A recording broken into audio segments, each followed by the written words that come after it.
Yes, I'm Nicole. I'm Ken. And today we're doing Ezekiel. Yay. Woohoo!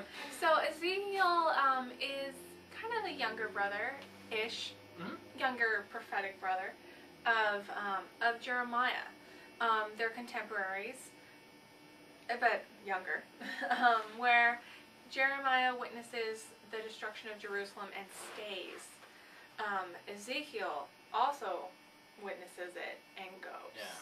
And he is taken into Babylon and the exile. And so they really go together. They're great together. Like peanut butter and chocolate. Two great tastes. Put them together, make them better. And what we should probably remember or know about Babylon is that I think a lot of times people think that the exile stunk.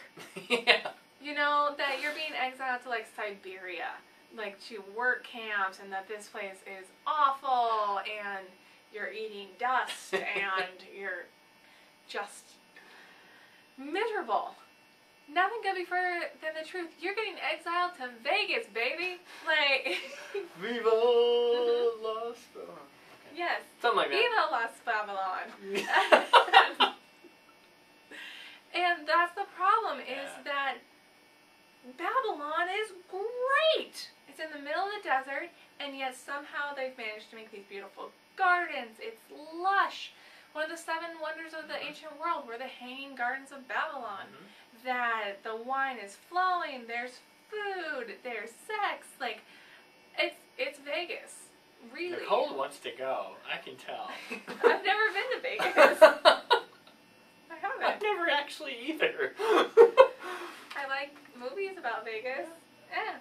And so, the problem with Babylon is that it's too tempting. It's like a personification of temptation. Yeah. And so, when all your desires are met, where does God fit in that?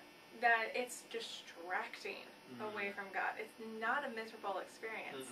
And actually, a lot of Jews, when they're allowed to go back, stay in Babylon. And Babylon is where the great traditions of Judaism are actually born. Well, there's a yeah. Babylonian Talmud and then a Palestinian, Right. but the Babylonian, I think, is the older of the two. It is. Yeah. And for the next 1,000 years, much of Judaism is really actually centered in Babylon.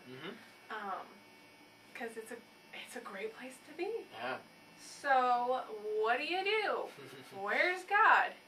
And that's kind of the essential question, I think, for Ezekiel is is God still here, or did God follow us? Which segues nicely to the thematic section that I'll talk to you about. First thing I think great to know about Ezekiel too is Ezekiel's a banned book. Yeah. You may not know that, but Ezekiel is a banned book. If you were a rabbi, you were not allowed to read this book. What happens in Vegas stays in Vegas. You were so waiting for that. I was. I feel like we need rhinestones or something. Bling.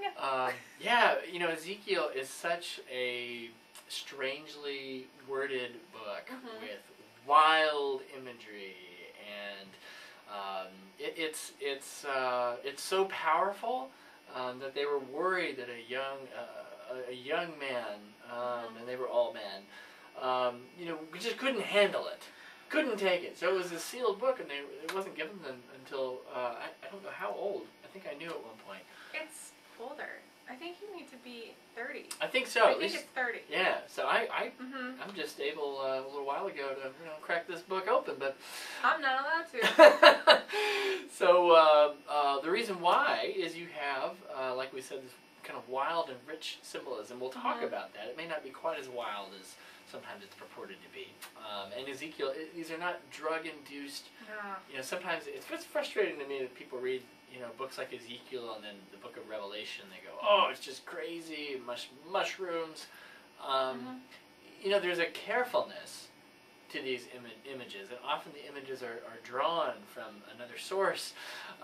So it's so carefully done that I'm not it's inconsistent with someone who's just kind of crazy or someone who's drug-addled. The other thing that I'd say with Ezekiel, and this goes to this, is as wild and spectacular and fantastic as some of the images are, the other almost fantasies that he has are of the temple. Ezekiel himself is a priest, and he is this really well-educated person who went over in the first deportation. And, you know, his visions at the end are actually of a new Jerusalem, a new city, a new temple, and he painstakingly describes, you know, chapter after chapter of the measurement of the walls and the measurement of the... so it's as fantastic as it is, it's also then almost pedantic. Yeah. But what it's showing is this sort of exacting kind of love for his hope, for his future. So Ezekiel, you know, we also get another theme of the Good Shepherd. This is where this language will come from in Ezekiel, and that Jesus will pick up later. But why don't we go to the stories? Yeah. To the great call, because the call of Ezekiel, you know, this is what excites people. The call stories. No one has a boring call story. And Ezekiel's is by far probably the strangest, where he's hanging out by the river Kebar in Babylon, so he's in exile. He's just hanging, he's just chilling, and then all of a sudden he's like, and he's struck with this vision. There's wheels spinning within wheels. There's lightning and a storm and flashes of fire. And it's important to note that when he's describing all of this, he's always using the word like. He says, it was like this. And it was like sapphire. It was like topaz. You know, he can't quite put the language around it. What's happening to him, this image, it's just too big. And so he's telling us, he's like, I'm not literally describing it. I'm approximating as much as I can. He has an image of 4 animals, kind of fantastic sort of animal beasts that are in different configurations. Almost all of these images that Ezekiel is coming up with are going to be ransacked by Daniel, that we'll see a little bit later, and then by the author of Revelation. You know, these become kind of stock images that later traditions will go back and say, oh, well, you know, pick that up and use it. The most important thing to notice about his call is that this image, this wheels within wheels, and these living creatures and all this, it's on the move. And he sees it, if you will, coming across the desert, and he tells us at the very end of his vision, it is the glory, the kavod of God. It is the presence of God that is leaving Jerusalem. You know, the temple is destroyed, and it's coming to abide with the people. There's this enormous anxiety when you know, we've got this huge buildup of theology that said when God is in God's temple, then all is right with the world, and God's steadfast love abides with the people forever. It's all about the temple and David. What happens then when the temple's destroyed? There's this huge anxiety on the people's part. Are we done? Are we... And Ezekiel, his whole entire call starts out with the presence of God is bigger than the temple. And the presence is moving and morphing and coming across even the desert to be with the people in exile. Yeah, it's nice. Really exciting vision. So don't hear crazy or drug it. Hear hopeful. Yes. Yeah. It occurs to me that Ezekiel language is kind of the closest we get to like mystical language. Yes. Like, yes. So, because mysticism you don't really get in a lot of in the Bible. Like the prophets are not mystics, except for probably Ezekiel, especially when it's that he's using approximate language, which is what a lot of the mystics do, and using images to convey that otherworldly experience or otherworldly vision. It's just really cool. Yeah. Because you don't get mysticism so much.